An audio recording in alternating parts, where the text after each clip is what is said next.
नमस्कार सभी साथियों को। हिंदी साहित्य की क्लास में आप सभी का स्वागत करती हूँ, अभिनंदन करती हूँ। और आज के शस्त्र की परिचर्चा को शुरू करते हैं। आज के शस्त्र में हम महत्वपूर्ण क्वेश्चन करेंगे भक्ति काल से, जो आपके हर एग्जाम के लिए महत्वपूर्ण हो। टीजीटी, पीजीटी, बिहार का टीजीटी, पीजीटी, दिल्ली का टीजीटी, पीजीटी के लिए हर एग्जाम के लिए महत्वपूर्ण है। तो चलिए शुरू करते हैं आज के शस्त्र की परिचर्चा को। आज के शस्त्र का पहला क्वेश्चन है कि सुदामा चरित जो है किसके द्वारा रचित काव्य ग्रंथ है। सुदामा चरित है किसके द्वारा रचित काव्य ग्रंथ है? मतीराम, पद्माकर, देव, नरोत्तम दास। तो हमारे क्वेश्चन का जो सही आंसर होगा वो क्या हो जाएगा? हमारे क्वेश्चन का जो सही आंसर होगा कि सुदामा चरित किसने लिखा है? ये लिखा है नरोत्तम दास ने। किसने लिखा है? नरोत्तम दास ने। हमारे क्वेश्चन का सही आंसर हो गया डी। अगले क्वेश्चन पे चलते हैं। क्या है अगला क्वेश्चन? अगला क्वेश्चन है कि गंग किस राजा के दरबारी कवि थे? गंग जो है किस राजा के दरबारी कवि थे? राजा मान सिंह के, महाराणा प्रताप के, अकबर के, पृथ्वीराज चौहान के। तो हमारे क्वेश्चन का जो सही आंसर होगा वो क्या हो जाएगा? वो हो जाएगा अकबर के। गंग जो थे वो किस राजा के दरबारी कवि थे? वो अकबर के थे। तो हमारे क्वेश्चन का सही आंसर हो गया सी। अगले क्वेश्चन पे चलते हैं। क्या है अगला क्वेश्चन? अगला क्वेश्चन है कि धर्म का प्रभाव कर्म, ज्ञान और भक्ति। धर्म का जो प्रभाव कर्म, ज्ञान और भक्ति इन तीनों धाराओं में चलता है। यह इनमें से ये कथन जो है वो किसका है? रामचंद्र शुक्ल का, हजारी प्रसाद द्विवेदी का, राम कुमार वर्मा क्या, या डॉक्टर नगेंद्र का? तो ये बात जो है वो किसने कही है? ये बात जो है वो कही है रामचंद्र शुक्ल ने। किसने कही है कि धर्म का प्रभाव और कर्म और ज्ञान और भक्ति का प्रभाव तीनों जो है एक साथ और एक ही धाराओं में मिलकर चलता है। तो हमारे क्वेश्चन का सही आंसर हो गया ए। अगले क्वेश्चन पे चलते हैं। क्या है अगला क्वेश्चन? अगला क्वेश्चन है कि रामचंद्र शुक्ल के अनुसार रहीम के बारे में कौन सी बातें सही हैं? संस्कृत और अरबी और फारसी के पूर्ण विद्वान थे। हिंदी काव्य के उतने मर्मज्ञ कवि नहीं थे जितने फारसी के थे। उनकी दानशीलता हृदय की सच्ची प्रेरणा के रूप में थी। उनकी सभा विद्वानों और कवियों से सदा भरी रहती थी। जब इनसे कोई कुछ मांगने आता तब भी उन्हें अपनी दरिद्रता का अनुभव नहीं होता। तो इसमें जो कौन सी बातें हैं वो रहीम के बारे में सही हैं और रामचंद्र शुक्ल के अनुसार। तो इसमें से जो सही आंसर होगा वो क्या होगा? वो हो जाएगा कि संस्कृत, अरबी, फारसी के पूर्ण विद्वान थे। बिल्कुल सही बात है कि हिंदी काव्य के उतने मर्मज्ञ कवि नहीं थे जितने फारसी के। ये बात गलत है। उनकी दानशीलता हृदय की सच्ची प्रेरणा के रूप में थी। बिल्कुल सही बात है। उनकी सभा जो थी विद्वानों और कवियों से सदा भरी रहती थी। ये बात भी बिल्कुल सही है। जब उनसे कोई कुछ मांगने आता तब उन्हें अपनी दरिद्रता का अनुभव नहीं होता। ये बात गलत है। तो हमारे क्वेश्चन का सही आंसर होगा डी। ए, सी और डी सही हो जाएगा। अगले क्वेश्चन पे चलते हैं। क्या है अगला क्वेश्चन? अगला क्वेश्चन है कि रहीम की कविता, ये नेट जारफ के लिए जो क्वेश्चन है बहुत महत्वपूर्ण है कि रहीम की कविता नगर शोभा की मुख्य विशेषताएं हैं कौन सी हैं? कि इसमें नगर का संकुचित वर्णन किया गया है। इसमें वर्ण व्यवस्था के अनुसार उनकी जाति की स्त्रियों का वर्णन किया गया है। इसमें स्त्रियों को उत्कृष्ट कोटि का बताया गया है। ये स्त्रियां अपना उत्पाद बेचने का काम करती हैं। तो हमारे क्वेश्चन का जो सही आंसर होगा वो क्या हो जाएगा? वो हो जाएगा कि इसमें जो है रहीम की कविता की नगर शोभा, इसमें जो मुख्य विशेषता थी ये थी कि इसमें नगर का संकुचित वर्णन किया गया था। ये बात बिल्कुल सही थी कि इसमें वर्ण व्यवस्था के अनुसार उनकी जाति की स्त्रियों का वर्णन भी किया गया। ये बात भी बिल्कुल सही है। उसके बाद है कि स्त्रियों को उत्कृष्ट कोटि का बताया गया। ये बात गलत है। ये स्त्रियां अपना उत्पाद बेचने काम करती थीं। ये बात भी बिल्कुल सही है। तो हमारे क्वेश्चन का सही आंसर होगा वो हो जाएगा ए। अगले क्वेश्चन पे चलते हैं। क्या है अगला क्वेश्चन? अगला क्वेश्चन है कि जन्म काल के अनुसार निम्नलिखित भक्त कवियों का सही क्रम क्या है? इसमें पूछा गया है सही क्रम क्या है। सूरदास, तुलसी, दादू, मीरा। तो इसमें सबसे पहले जो आएगा वो आएगा सूरदास। सूरदास का जन्म कब हुआ था? 1478 में। इनका जो हुआ था वो हुआ था 1478 में। उसके बाद मीराबाई का हुआ था 1516 में, 1516 ईस्वी में। उसके बाद तुलसीदास का जो हुआ था वो हुआ था 1532 ईस्वी में, और दादू दयाल का जो हुआ था 1544 ईस्वी में। तो इसमें जो सही आंसर जो माना गया है वो माना गया है बी। क्या माना गया है? बी। क्योंकि सही इसका कोई सटीक आंसर नहीं मिला, इसीलिए इसको बी मानना उचित माना गया है। क्योंकि मीरा जो है, मीरा का जन्म 1516 ईस्वी में हुआ था, तुलसीदास का जन्म 1532 में हुआ था और दादू दयाल का जन्म 1544 ईस्वी में हुआ था। तो इसका बराबर का सबको अंक मिला है, क्योंकि इसमें सही ऑप्शन नहीं बन रहा था। अगले क्वेश्चन पे चलते हैं। क्या है अगला क्वेश्चन? अगला क्वेश्चन है कि कृपाराम द्वारा रचित नायिका भेद की सबसे पुरानी पुस्तक है, कौन सी है? कृपाराम द्वारा रचित है।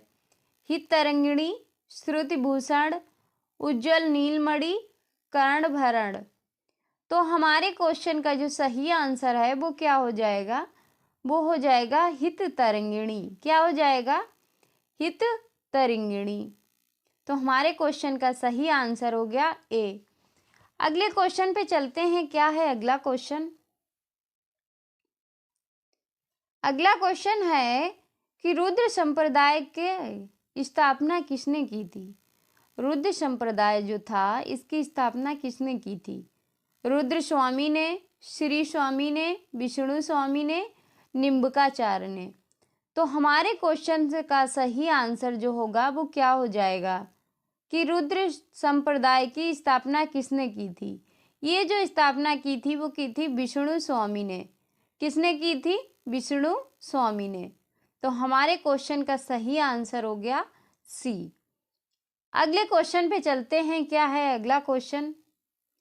अगला क्वेश्चन है कि रामानुजाचार्य ने किस दर्शन का प्रतिपादन किया? किसका किया था? रामानुजाचार्य ने अद्वैतवाद का, शुद्ध द्वैतवाद का, विशिष्ट द्वैतवाद का या द्वैतवाद का। तो इन्होंने रामानुजाचार्य ने किस दर्शन का प्रतिपादन किया था? इन्होंने जो किया था वो किया था विशिष्टवाद। किसका किया था? विशिष्टाद्वैतवाद का किया था। हमारे क्वेश्चन का सही आंसर हो गया सी। अगले क्वेश्चन पे चलते हैं। क्या है अगला क्वेश्चन? अगला क्वेश्चन है कि निम्बकाचार्य का संबंध किस दर्शन से है? क्या है कि निम्बकाचार्य का संबंध किस दर्शन से है? विशिष्टाद्वैत से, द्वैतवाद से, द्वैतवाद्वैत से या शुद्धाद्वैत से। तो हमारे क्वेश्चन का जो सही आंसर क्या हो जाएगा कि निम्बकाचार्य जो थे वो थे द्वैतवाद से। किससे से? द्वैतवाद्वैत से। तो हमारे क्वेश्चन का सही आंसर हो गया वो हो गया सी। विशिष्टाचार्य इनके दर्शन जो थे वो थे रामानुजाचार्य, द्वैतवाद के माधवाचार्य और शुद्धाद्वैतवाद के थे वल्लभाचार्य। अगले क्वेश्चन पे चलते हैं। क्या है अगला क्वेश्चन? अगला क्वेश्चन है आकाश धर्मा गुरु कहा जाता है। किसको कहा जाता है? आकाश धर्मगुरु कहा जाता है किसको? शंकराचार्य को, रामानंद को, रामानुजाचार्य को, वल्लभाचार्य को। तो आकाश धर्मगुरु जिसको कहा जाता है वो कहा जाता है किसको? कहा जाता है रामानंद को। किसको कहा जाता है? रामानंद को कहा जाता है। तो हमारे क्वेश्चन का सही आंसर होगा वो होगा बी। अगले क्वेश्चन पे चलते हैं। क्या है अगला क्वेश्चन? क्वेश्चन है कि रहीम किसके दरबारी कवि थे या किसके दरबार में कवि रहे? पृथ्वीराज के, अकबर के, रतन सेन के या भोजराज के? तो हमारे क्वेश्चन का जो सही आंसर है वो क्या हो जाएगा? रहीम किसके दरबारी कवि थे? रहीम जो दरबारी कवि थे वो अकबर के थे। किसके थे? अकबर के थे। तो हमारे क्वेश्चन का सही आंसर क्या हो जाएगा? बी। अगले क्वेश्चन पे चलते हैं। क्या है अगला क्वेश्चन? अगला क्वेश्चन है कि इनकी युक्तियां ऐसी लुभा बनी हुई कि बिहारी आदि परवर्ती कभी भी उनमें से बहुतों का अपहरण करने का लोभ ना रोक सके। आचार्य शुक्ल की यह पंक्ति जो है किस कवि के विषय में है? तुलसी के, रहीम, कबीर या ब्रंद? तो हमारे क्वेश्चन का जो सही आंसर होगा वो क्या हो जाएगा? आचार्य रामचंद्र शुक्ल ने ये जो पंक्तियां हैं वो किस कवि के बारे में कही हैं? ये जो कही है रहीमदास के लिए। किसके लिए कही है? रहीमदास के लिए। अगले क्वेश्चन पे चलते हैं। क्या है अगला क्वेश्चन? अगला क्वेश्चन है भक्ति रसामृत सिंधु के रचयिता कौन है? भक्ति रसामृत सिंधु के रचयिता कौन है? रामानंद, रामानुजाचार्य, विट्ठलनाथ, रूप गोस्वामी? तो हमारे क्वेश्चन का सही आंसर जो है वो क्या हो जाएगा? वो हो जाएगा रूप गोस्वामी। क्या हो जाएगा? रूप गोस्वामी हमारे क्वेश्चन का सही आंसर हो जाएगा। अगले क्वेश्चन पे चलते हैं। क्या है अगला क्वेश्चन? अगला क्वेश्चन है कि जिस प्रकार मीराबाई ने जाके सिर पर मोर मुकुट मेरो पति सोए कहकर श्री कृष्ण की भक्ति पति रूप में की, उसी प्रकार किस दक्षिण भारतीय भक्त कवित्री ने कहा कि स्वामी कृष्ण के अतिरिक्त किसी और को अपना पति नहीं बना सकती? किसने ये बात कही? मीराबाई को छोड़कर इसके अलावा किसने ये बात कही? अक्का महादेवी, वीणा बाई, अंदाल, सहोजो बाई? तो हमारे क्वेश्चन का जो सही आंसर होगा वो क्या हो जाएगा? वो हो जाएगा अदाल। क्या हो जाएगा? अंदाल। अगले क्वेश्चन पे चलते हैं। क्या है अगला क्वेश्चन? अगला क्वेश्चन है कि निम्न में से विष्णु संप्रदाय को किस संज्ञा से अभिहित किया जाता है? विष्णु संप्रदाय को रुद्र संप्रदाय से, चैतन्य संप्रदाय से, साकी संप्रदाय से या पुष्टि संप्रदाय से? तो हमारे क्वेश्चन का जो सही आंसर है वो क्या हो जाएगा? वो हो जाएगा रुद्र संप्रदाय। क्या हो जाएगा? रुद्र संप्रदाय को विष्णु संप्रदाय के नाम से भी जाना जाता है या विष्णु संप्रदाय को रुद्र संप्रदाय के नाम से भी जाना जाता है। अगले क्वेश्चन पे चलते हैं। क्या है अगला क्वेश्चन? अगला क्वेश्चन है कि मान सहित विष खाए के सबु सभे जगदीश बिना मान अमृत पिए राहु कटियो शीस। सृजन में संकलित ये पंक्तियां इनमें से किस कवि की हैं? रहीम की, कबीर की, कृपाराम की, बिहारी की?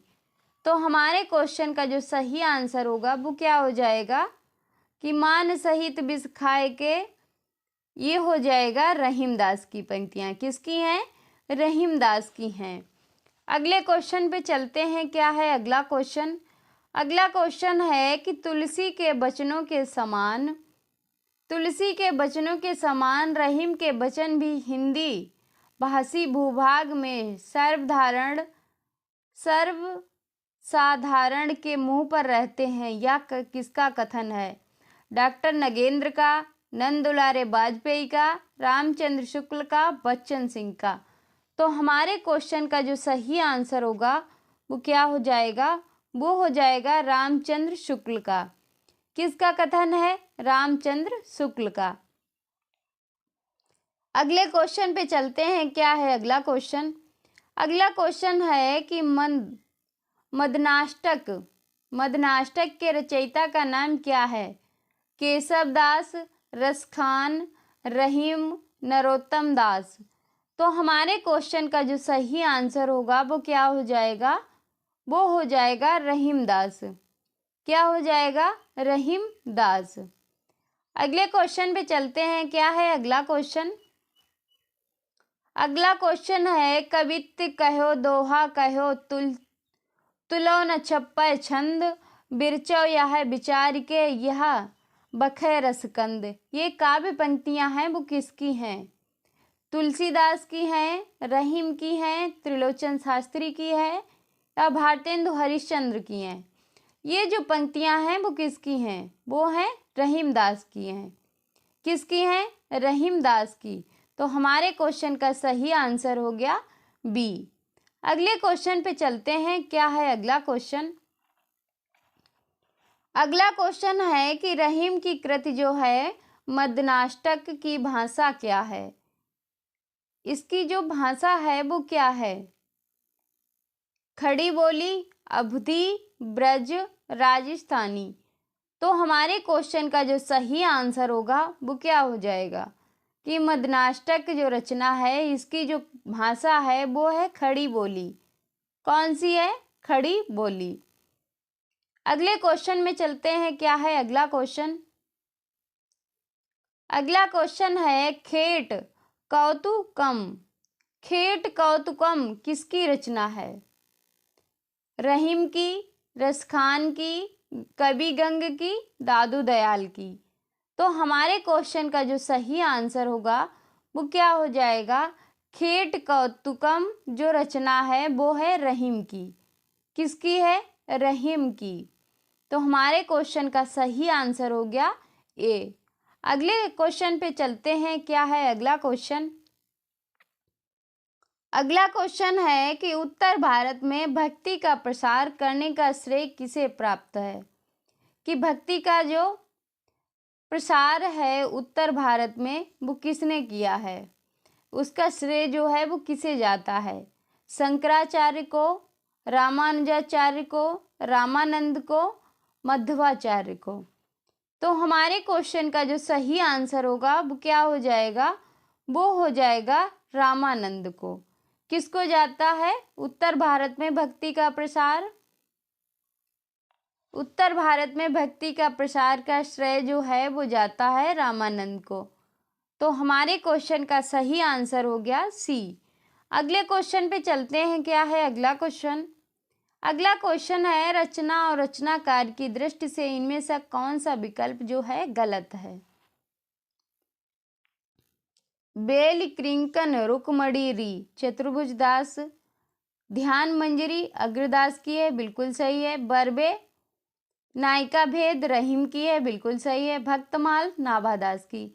गलत जो है वो है बेल कृष्ण रुकमणी री, वो चतुर्भुज दास की नहीं है। ये किसकी है? पृथ्वीराज की है। किसकी है? पृथ्वीराज की है। तो हमारे क्वेश्चन का सही आंसर होगा वो हो जाएगा ए। गलत जो आंसर है वो हो जाएगा ए। अगले क्वेश्चन पे चलते हैं। क्या है अगला क्वेश्चन? अगला क्वेश्चन है कि भक्ति आंदोलन को ईसाईयत की देन कहने वाले इतिहासकार हैं। कौन है? जॉर्ज ग्रियर्सन, मिश्र बंधु, गार्सा दत्तासी, राहुल संकृत्यायन। तो हमारे क्वेश्चन का जो सही आंसर होगा वो क्या हो जाएगा? वो हो जाएगा जॉर्ज ग्रियर्सन। क्या हो जाएगा? George Grierson.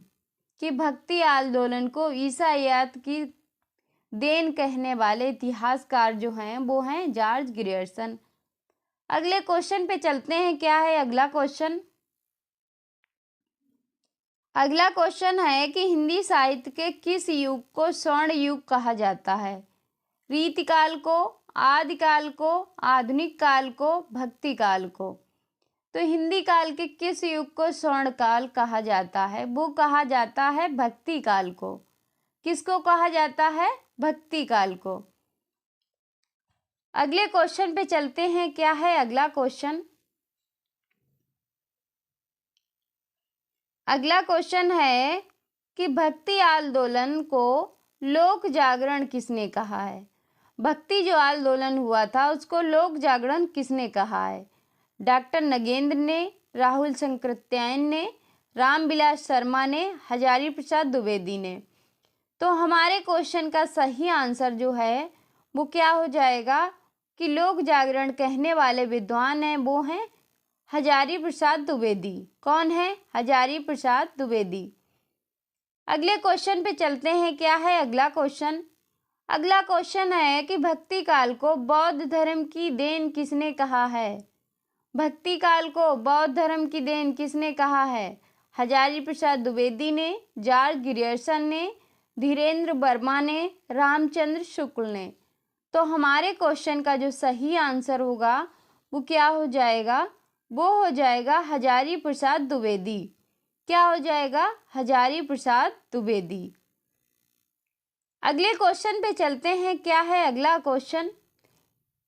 अगला क्वेश्चन है अपने पौरुष से हताश जाति के लिए भगवान की शक्ति और करुणा की ओर ध्यान ले जाने के अतिरिक्त दूसरा मार्ग ही क्या था? ये कथन किसका है? रामचंद्र शुक्ल का, विद्यानिवास मिश्र का, हजारी प्रसाद द्विवेदी का या डॉक्टर नामवर सिंह का? तो ये जो कथन था वो था रामचंद्र शुक्ल का। रामचंद्र शुक्ल हमारे क्वेश्चन का सही आंसर हो जाएगा। अगले क्वेश्चन पे चलते हैं। क्या है अगला क्वेश्चन? अगला क्वेश्चन है कि निम्नलिखित में से कौन सा काव्य भक्ति काल का नहीं है? संत काव्य, राम भक्ति काव्य, छायावादी काव्य, सूफी काव्य? तो हमारे क्वेश्चन का जो सही आंसर होगा वो क्या हो जाएगा? वो हो जाएगा छायावादी काव्य।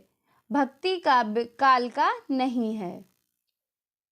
तो हमारे क्वेश्चन का सही आंसर हो गया सी। तो ये था आज का शस्त्र। आज के शस्त्र की यहीं पर परिचर्चा को खत्म करते हैं। मिलते हैं अगले शस्त्र में। तब तक के लिए जय हिंद।